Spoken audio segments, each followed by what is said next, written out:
Welcome to Communication, Connection, Community, the Podcasters Podcast.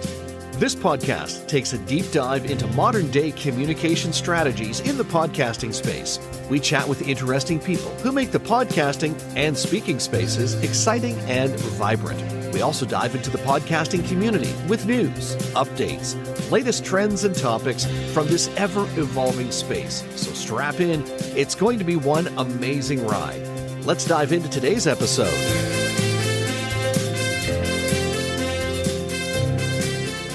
One of the challenges we find comes up quite often in the podcasting space is getting the word out about the podcast. It should be pretty standard, pretty normal, pretty easy to do with the fact that we're already doing a lot of social media posting and email reach outs and such. But quite often podcasters struggle with getting the message out about the podcast. I always say the best way is word of mouth, but there are many different ways to do that. And our guest today is an expert when it comes to marketing. He works a lot specifically in the B2B space, but also has some insights in B2C as well.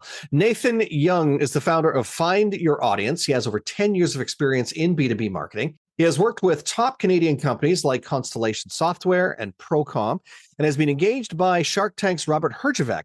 With 18 years of SEO experience and 9+ years as a performance digital media buyer, Nathan has driven growth for over 50 clients, particularly in B2B SaaS. He has also served as a guest lecturer at UC Berkeley and also St. John's University. He is a sought-after podcast guest now. We're so glad he's talking to us today about marketing, how it relates to business, but also how it relates to podcasting. Nathan, welcome to the podcast. Thanks for having me, Carl.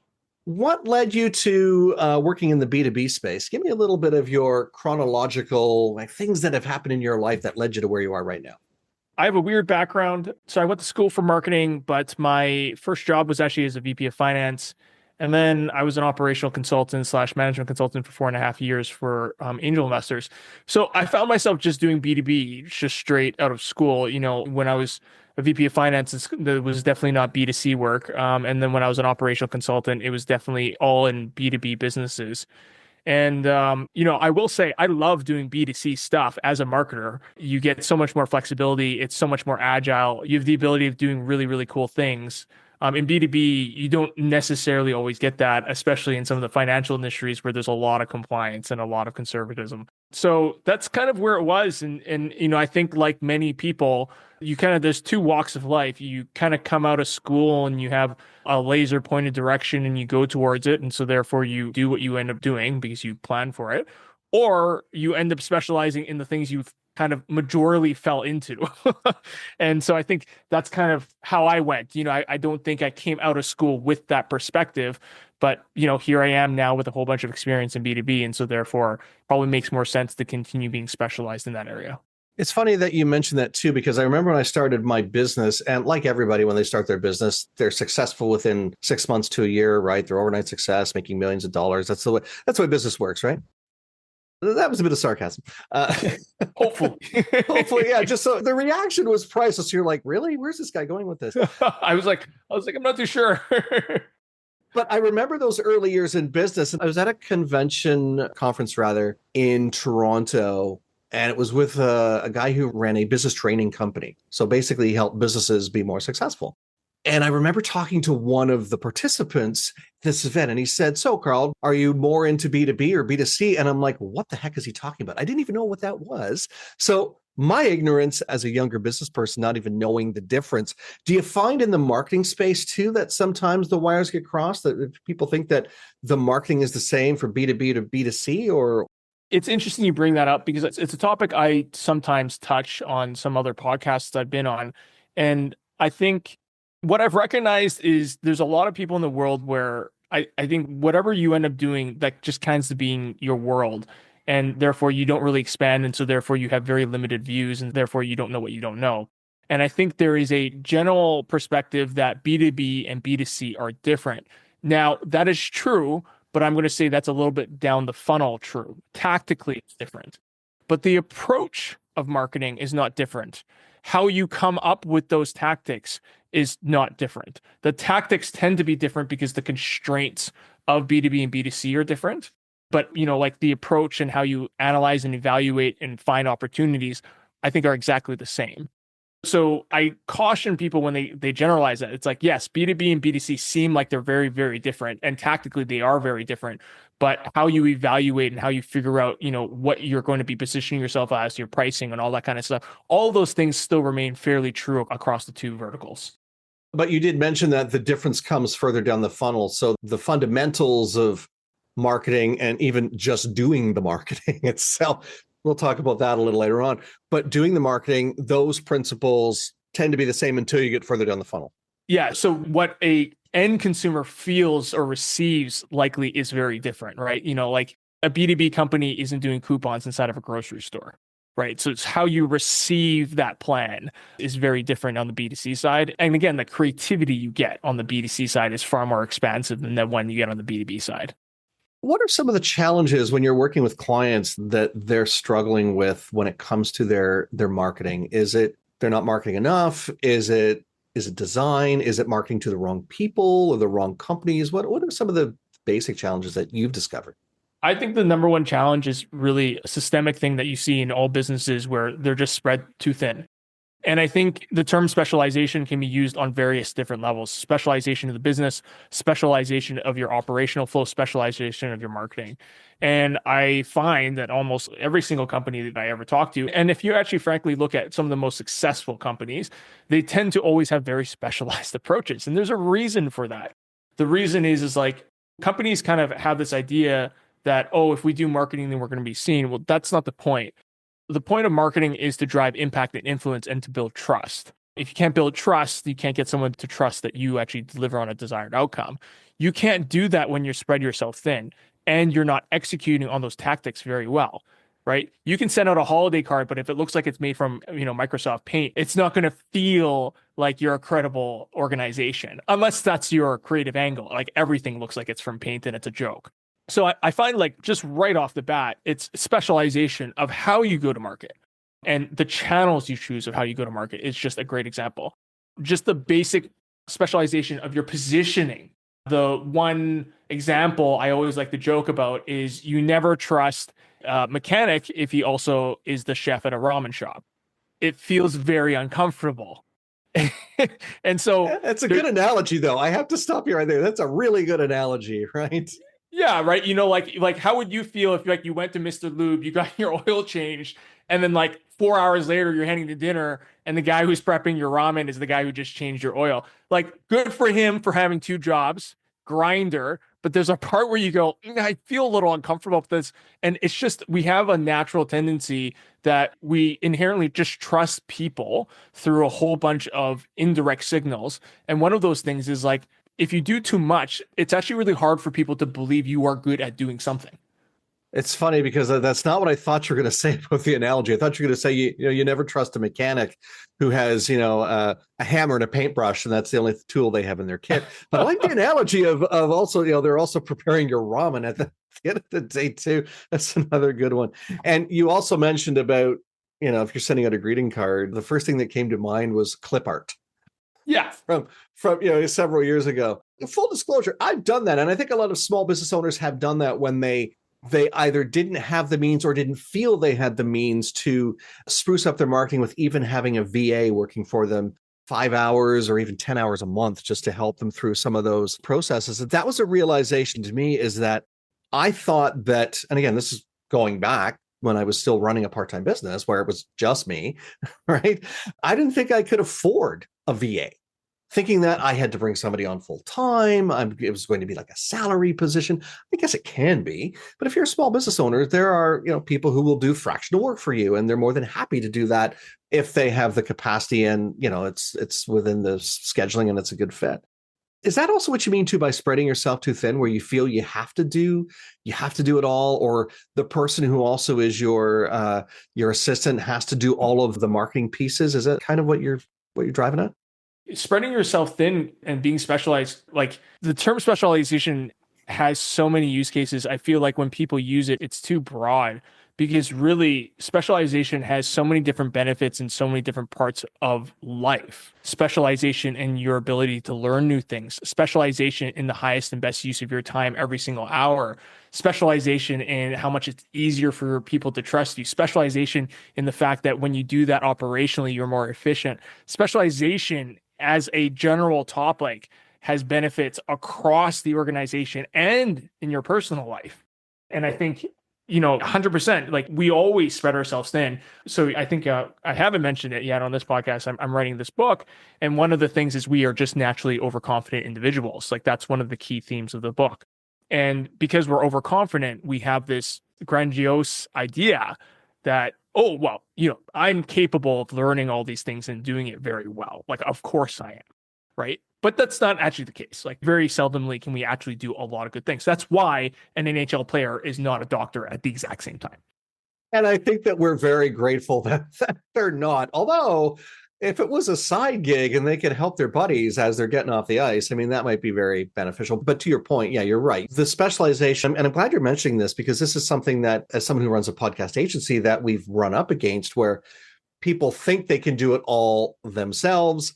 They say, oh, my VA or somebody else on my team can do all of the editing, all of the background work, not realizing that things that we do on our end is above and beyond what most people see and hear, but they recognize the difference when they see and hear it, if that makes sense. Yeah. So another consumer psychology term, it's called the illusion of explanatory depth. Because we are overconfident individuals, we have cognitive dissonance. So we like to say we know things when we don't. So I will say, well, of course I know what good creative is. And you'll go, what is good creative? You go, oh, I know what a good podcast is. And you go, well, what makes a good podcast? You go, I like that movie. And you go, what parts of that movie did you like? And why were they good compared to other movies? It's even funnier if they say, I like that movie and they haven't seen it. They've only seen the trailer, right? They say, well, I haven't seen it yet, but it looks like a good movie. A lot of times they don't know those details, right? I think for my world and your world, it's exactly, or it's our profession. It's, do you really know what makes a good podcast? And for me, great example is like, do you really understand the difference between a $500 Fiverr or Upwork logo versus something that you spend $10,000 to $15,000 on? There's a very clear difference on the creative execution. And a small detail I'll say on this call is for us, when we do branding, every single image that we produce, we have a mood board where there's a very specific filter placed on all your images. So even if you use stock images, it still feels like your brand. People go, oh, that makes sense. It's like, yeah, but you would have never thought that. You would have never came up with that until I told you that. Yeah, that's a very good point. And I like how you draw the example. And I say, and again, as somebody who has played small in business, most of us do when we start, we don't have a lot of resources unless we're transitioning from being the CEO of a company and then we're getting into business at a completely different level.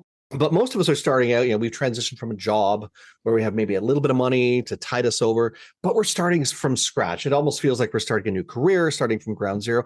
We might have to go the Fiverr route. We might have to go the Upwork route, but that shouldn't be where we stay. And we should definitely, when we're trying to get those $15,000, $20,000, $30,000, $40,000 and up clients, we can't be playing in a sandbox. We have to be playing in the sand. Where does sand come from? The beach. We have to be playing in a bigger sand pile, I guess is what I'm trying to say. Yeah. And I think, again, that goes all the way back to the whole specialization thing where, again, going back to my consumer psychology, we are inherently lazy people.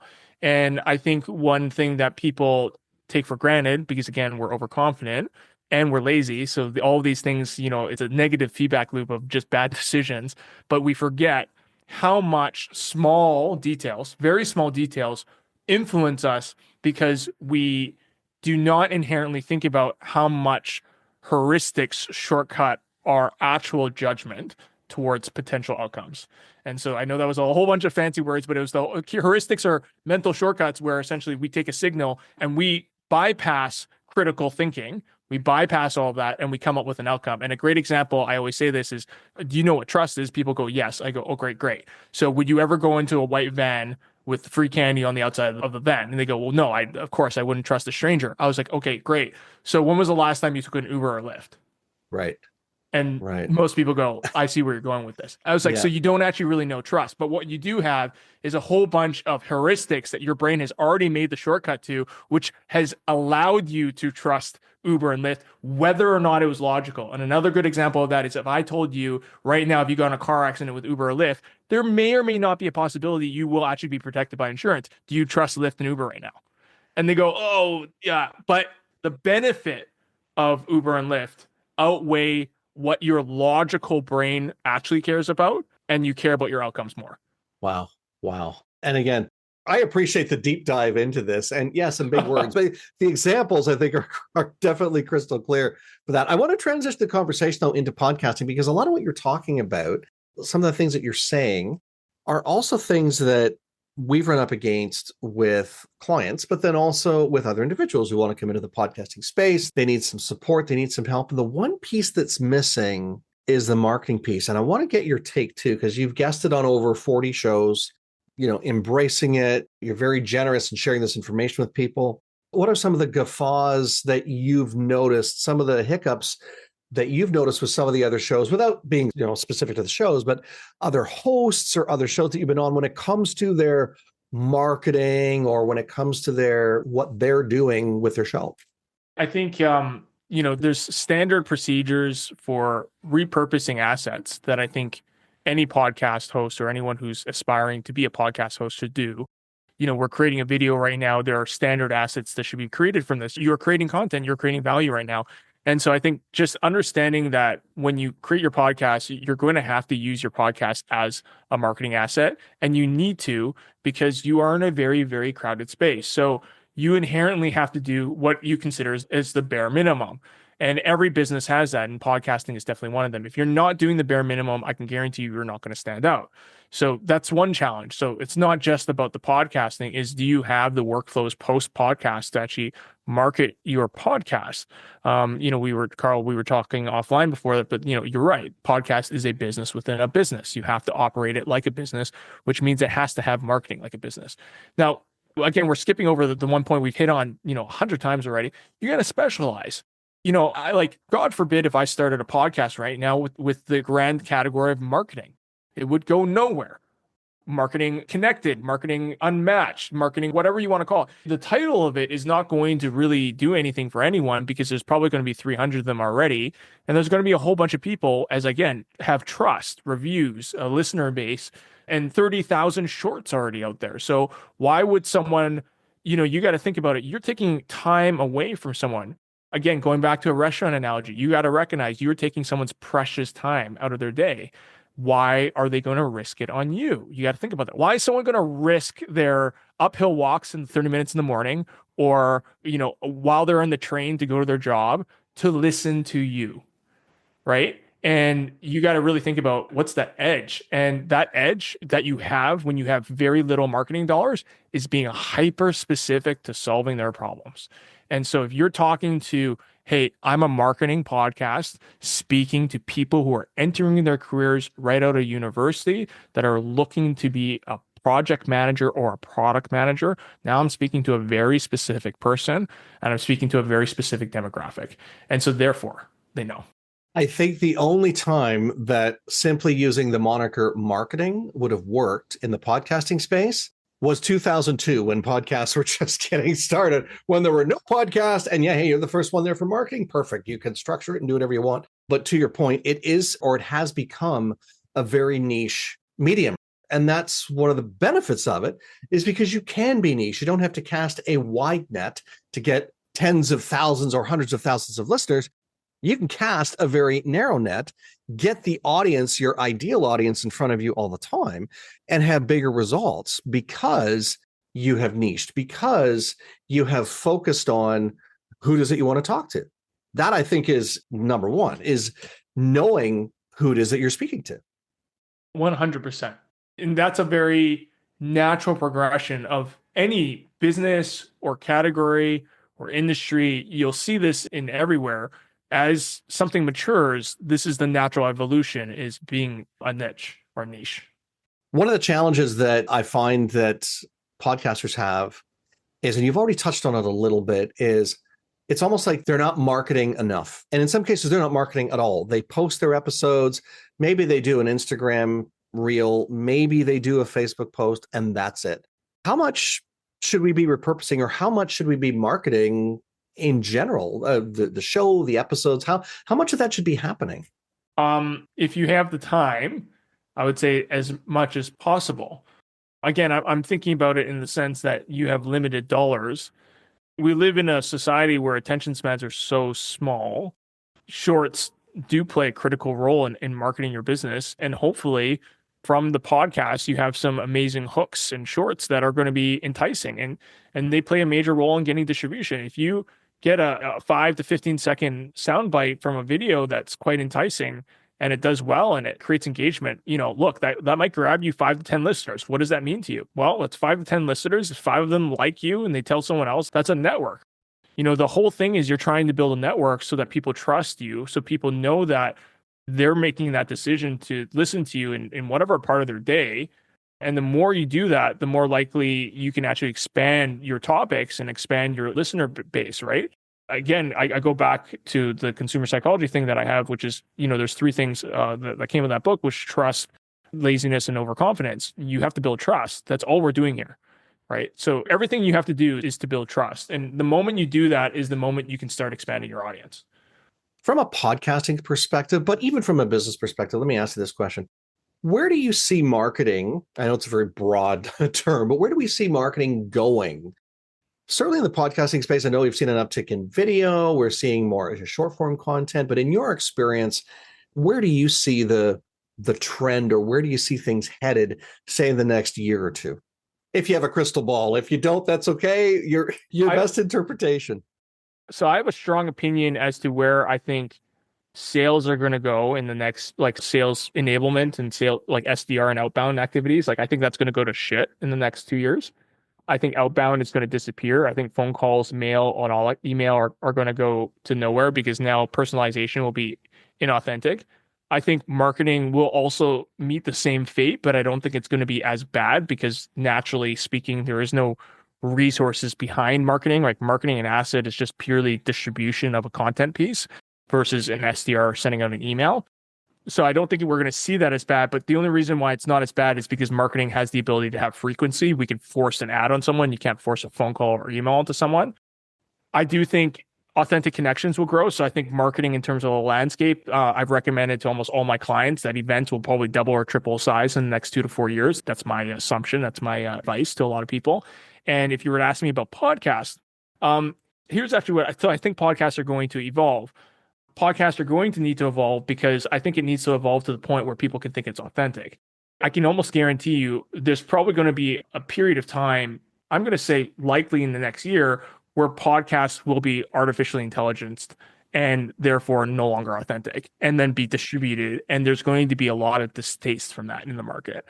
And if I were to guess, I think podcasts would evolve to not just, I think there are podcasts that already do this, but I think more group community focused podcasts where it's not a one-to-one and it's not a single individual. It's going to be multiple people, because in those instances, now you're reaching a part of AI where it's like, it's not there yet.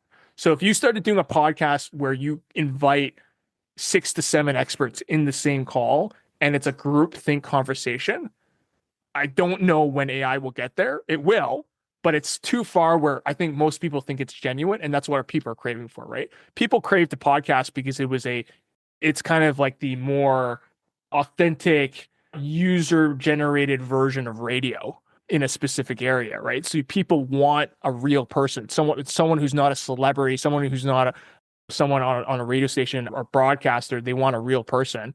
I would see podcasts going is where more group settings, because then people will feel like you're inside of a conversation. You can tell it's organic, it's real, and you'll feel comfortable listening to that. I think people will get very uncomfortable trying to listen to potentially fake AI stuff, and there's going to be some backlash from that in terms of user behavior.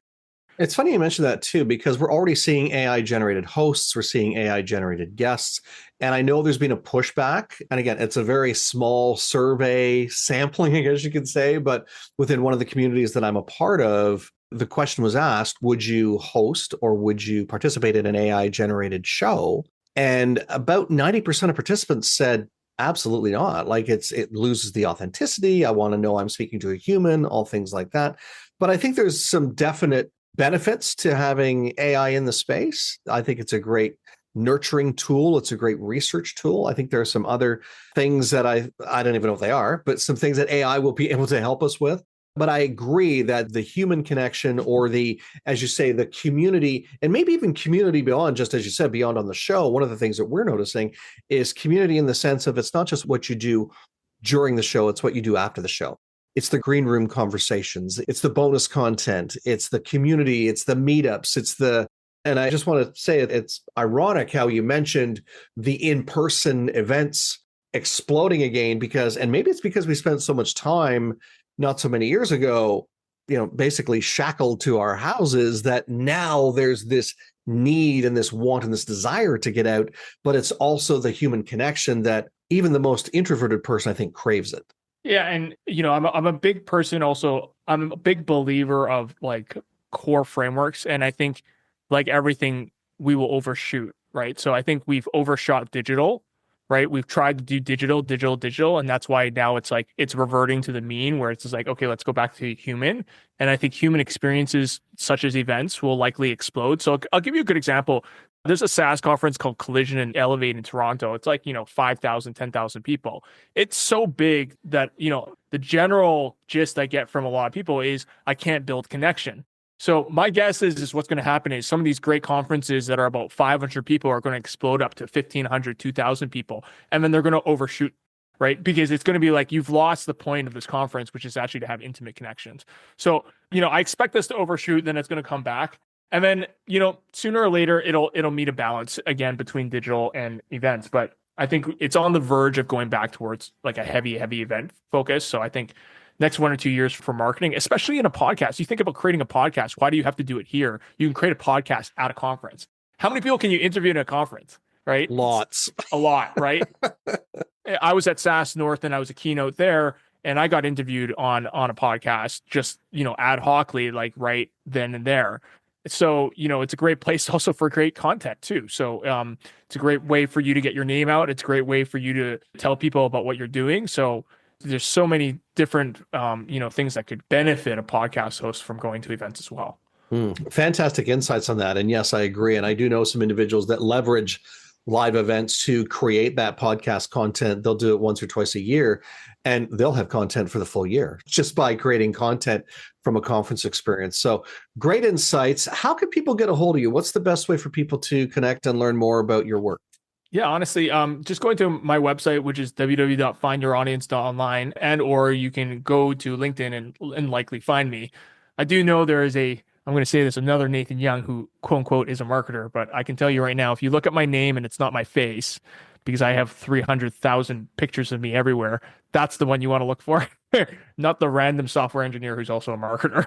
not the doppelganger by name only, I guess is what you're saying.